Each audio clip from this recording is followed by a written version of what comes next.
Hey, what is going on, everybody? This is Kenton Crease here, and this is the MMO Showcase. And as you are seeing, I am going through the different races for Star Trek Online. I am actually playing on the Federation side. When you first start playing, you have to hit, I think, level 8 on the Fedi side to unlock the Klingons. Now, one thing that you just noticed, I picked human, and now I'm actually going in and customizing in detail. Whenever you go to make a character, you get all of these options to change. The first option was the head option. You can change the size of the head. Right now I'm changing the stomach because, well, I want to be Scotty from the original series of Enterprise. And then you can sit there, go to the outfits. I have a lot of outfits unlocked because I play this game a lot, and I bought this game back when it was pay to play. But now it is free to play. And with being free to play, there's a lot of microtransactions, which is what you can do to get the outfits. So, with that being said, when you pick an outfit in here, you have to actually pay for it if you don't already have it. If you have it, it'll have a little orange or yellow circle with a green check mark on it. And now that we're done making our character, we're going to go do the first mission, which I think I skipped the tutorial and I ended up on Earth Space Dock. With that being said, I am sorry. I didn't know they had that option in here. So we are actually running to the Admiral's office, and we are going to talk to him. Now, I will also state that there are 3 classes: engineering, science, and tactical. The best on ground, I think, in my opinion, is engineering, because you can get turrets and whatnot. But at the same time, if you like to be stealth, that's what tactical is, or you like using grenades, that's what tactical is. You get these little things that, like I just equipped, which is your kit that gives you different abilities for the ground. With that also being said, there is a special thing going on in those hollow suites right in front of me. Don't forget to go to them, check them out. You might be surprised, you only got until tomorrow to do it. And right now I'm just checking my map to see what else I have to do. And really, there's nothing else down here. And besides, I have to go get my officer. That is the last thing I have to do in here. And, well, that's the other big part of this video is, besides the mission, you get to customize your officer, which is what I am looking for right now, which I think I found it. So, you get to also pick in the beginning, what do you want? Tactical, engineering, or science officer. You get to pick one of them. And each one has its own skill. Each one is its own race. And you also get to pick a reward for completing that mission. Each mission you do has rewards. And you can customize your characters the same way you customize yours. That is the big thing that I like about this game, and really about any of the Cryptic Games, is how much you can customize. They just blown everything out of the water. And, well, the customization part on Star Trek Online. There you see all of those different numbers after each thing. That is how you know if you have to buy something. And you see those other ones that also have circles on the side that don't have numbers next to it. Those are the ones I have. Most of those I didn't pay for because I got them when I got the original game. I got a crap load of stuff when I got the original game. So, you know, with that being said, we get to go to the fun part, which is really playing in your ship. You're about ready to see the other thing I got when pre-ordering the game, which is the original Enterprise, which you can buy in the C store. And once you buy it, each new character you get it. And the thing I'm doing right now is, well, playing with the power settings. You can do that yourself, when you look at the next little thing next to your shields that I'm playing with, and as you saw, I clicked on the 5th option. It brings up 1, 2, or 3. You click 3, and you lock the one you don't want to move, then you move the other ones, and constantly do that until you get it set up how you want. I'm just showing you what the ship looked like. It does give you the numbers on top of the ship. When you start a mission, it starts it like a show. That's the one new thing they added to the game. Because really, they made this game kind of cinematical when it comes to your missions. There are cutscenes now like this one. And then, well, it just makes it look better. Because when you used to do this, you jump into it, and you had ships between you and that ship.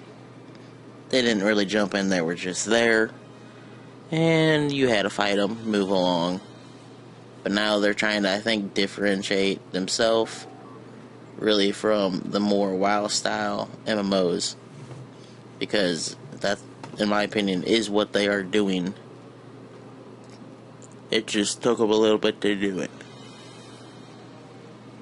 And now here is combat. If you look at the weapons that my mouse was currently hovering over, you have arcs for both of them.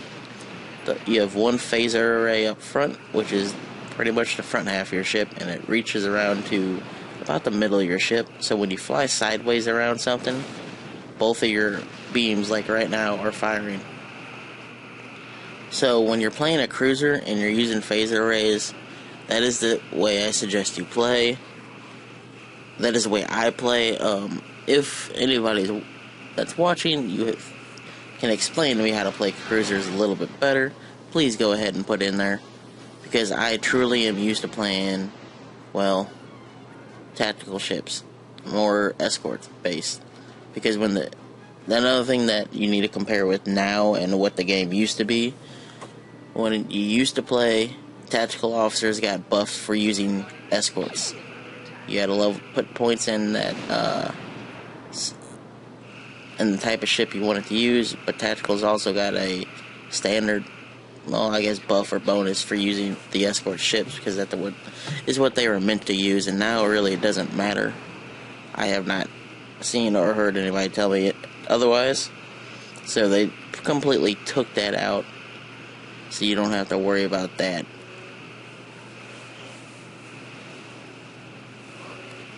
But this first mission is rather easy. It's just taking care of a couple ships. After you knock out their shields, you can beam on board their ship. Now, I will point out that you do have a toolbar. Your toolbar, it does make the game feel a little wowish, but at the same time, with the weapons, what I forgot to mention is you can make them auto-fire. When you have a weapon you want to auto-fire, just right-click on it. You'll have a green bar around it like you see on my screen, and that'll make it auto-fire. I will say be careful, because the more you have auto-fire, the more power drain you have on your weapons, so you have to make sure you're able, I guess, to have your weapons, have power, because if your weapon power hits 0, you're kind of screwed. And what I'm also doing is the other thing they added is ship interiors. You can go around your entire ship, and on some missions you have to leave your ship via the transporter bay instead of just getting beamed over from the outside view into this view. Now, this part of the game is pretty fun. I like the space combat the most, but this one is pretty fun since they updated it. There is now a over the top, or it's a little to the side camera view, and with that view you can play in like a shooter style role. So what that really means is 1, 2, and 3 on your keyboard ends up being left mouse button and right mouse button and middle mouse button. Your melee ends up being your middle mouse button, but you can still use 1, 2, 3. It just helps keep the camera, easier to control, I guess you would say. Now, I will also state you can bring down the red shirts, as you see behind me. for your ground crew if you don't have bridge officers. Once you get enough bridge officers, though, you can have a set of bridge officers for space, a set of bridge officers for ground, and just keep it that way. That's what I do on my main character. So, always make sure you build your crew to how you play. Make sure that you go and replace the skills that they have if you don't like them. Make sure they have ones that you do like.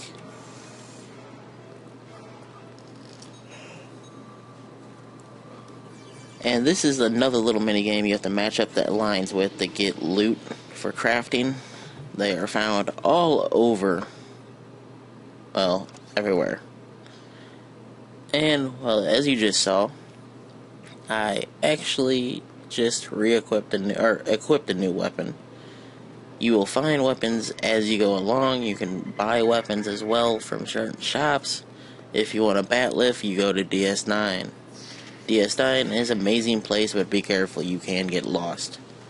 And in this mission, you pretty much are just, running to point A to point B, fighting a group of people, deactivating the console, walking past the trap so you don't die instantly, and saving people and running back. That is what you're doing. Now, if you haven't noticed, the weapon I'm using has a second, or a different attack than normal. That attack is why you equip new weapons, because each kind of rifle will have its own style of gameplay.